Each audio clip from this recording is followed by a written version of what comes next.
Sega is aware its past definitive version releases could be deterring players from buying games at launch.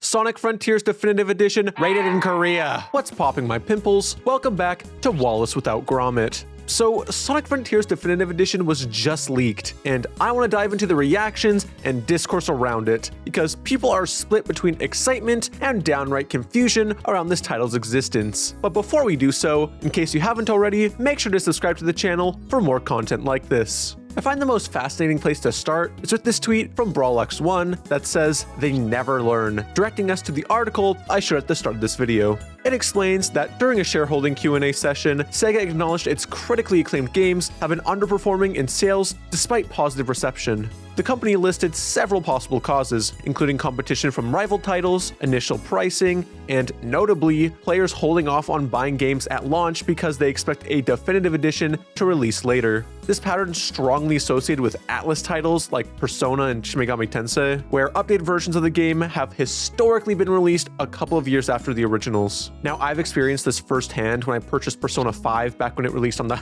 PS3, and then years later, when I wanted to replay it, I just waited until the definitive version, aka Persona 5 Royal, released, and they got more money out of me, so, you know. The reason this has been different with Sonic up until now is that Sega have gone on to re-release older Sonic titles or collections, such as Sonic Origins, being a compilation of Genesis games, Sonic Colors Ultimate Edition, porting over a Wii title. But then you got something like Sonic Mania Plus, which came out only a few years after Mania, and now we got Sonic Frontiers Definitive Edition, a re-release of a game that came out less than 5 years ago, and already came with a bunch of content updates. So these situations do feel pretty different in my opinion, especially because it's comparing Atlus's model of re-releasing games, which they've been doing from my knowledge since the original Persona 3 back in the 2000s, compared to something Sonic has only dabbled in within the past maybe decade. With this being the first case of a mainline Sonic game getting a definitive edition so soon after its original release, like what Atlus would do. Mellow Rush jokes that they finished the game for the 35th anniversary.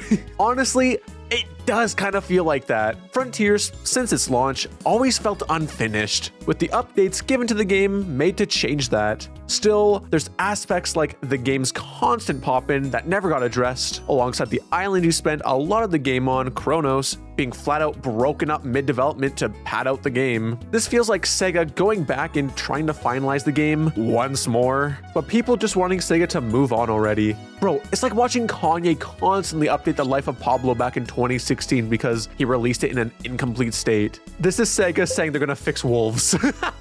Some other reactions along this line come from Revival of Batara, who states, "Deadass, why does this need to exist when a good like 10 years of this franchise's history is entirely unplayable officially on modern platforms?" With another reaction from Hollow Afro echoing, "Anything but make a Sonic Adventure remaster collection that has Sonic Adventure 1 and 2, Heroes, and Unleashed." Okay, I don't know why they throw Unleashed in there outside of just its title in Japan, but I digress. My guess as to why they're doing this is just how successful Sonic Frontiers was. I mean, that game sold nearly 5 million units, is the most successful Sonic game in Japan since like, I don't know, ever? And it's something that they can tinker away at rather easily with just how new it is. My guess is that this is to tie fans over for Sonic's 35th anniversary while they continue to work on the next major title. We get Sonic Frontiers Definitive Edition this year, alongside Sonic Racing Crossworlds DLC, and then the next year we get the announcement of the next mainline Sonic game, and whether that releases the same year or not, we'll see.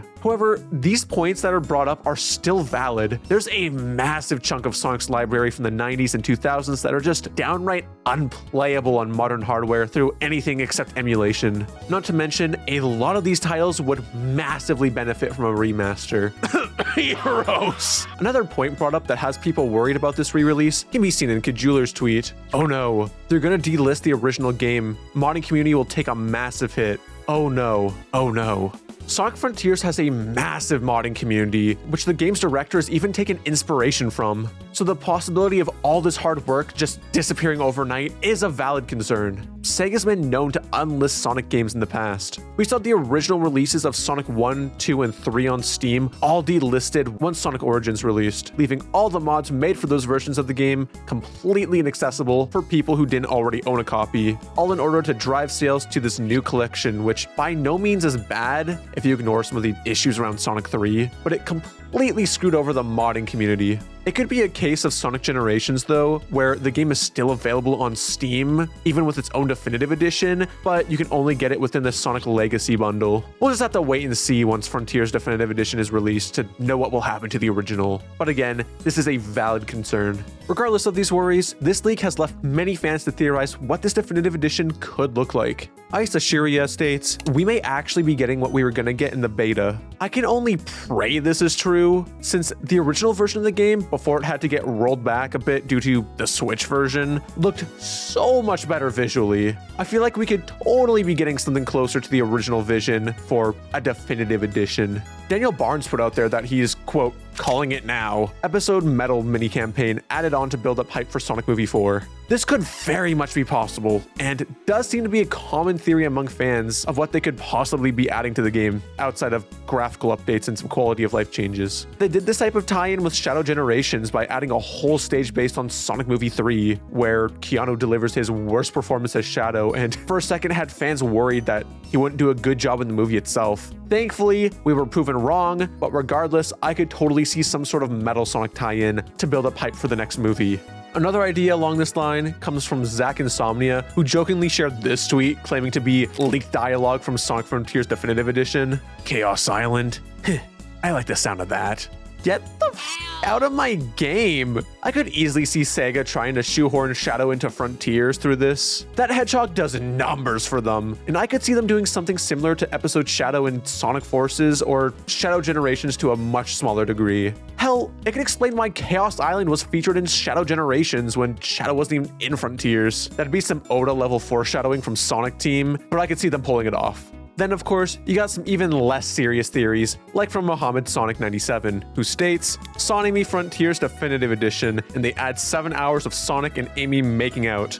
No better way to build up hype for the 4th Sonic movie than to have two anthropomorphic hedgehogs just going at it with each other. Maybe for $2 you can buy them some chapstick and a bottle of water. Regardless, here are my genuine thoughts of what this could be. If it isn't just a simple Switch 2 port that boosts graphics and fixes a couple bugs that you can then purchase for like $5 if you own the game already, I'm gonna go out there and predict that on top of these things, it's going to reintroduce some cut content. Tails, Knuckles, and Amy will be more integrated throughout the game compared to just the finale as playable characters, and perhaps we get some sort of tie-in with Metal Sonic for the next Sonic movie, or Shadow, cause money. All I know is I will gladly spend another 100 Canadian dollars for a pointless upgrade of a recent Sonic game if the West finally gets access to the Corone collab. I love VTubers. What do you think will be in Sonic Frontiers Definitive Edition? Let me know in the comments below. Thanks to my patrons who make videos like this possible, and thank you for watching.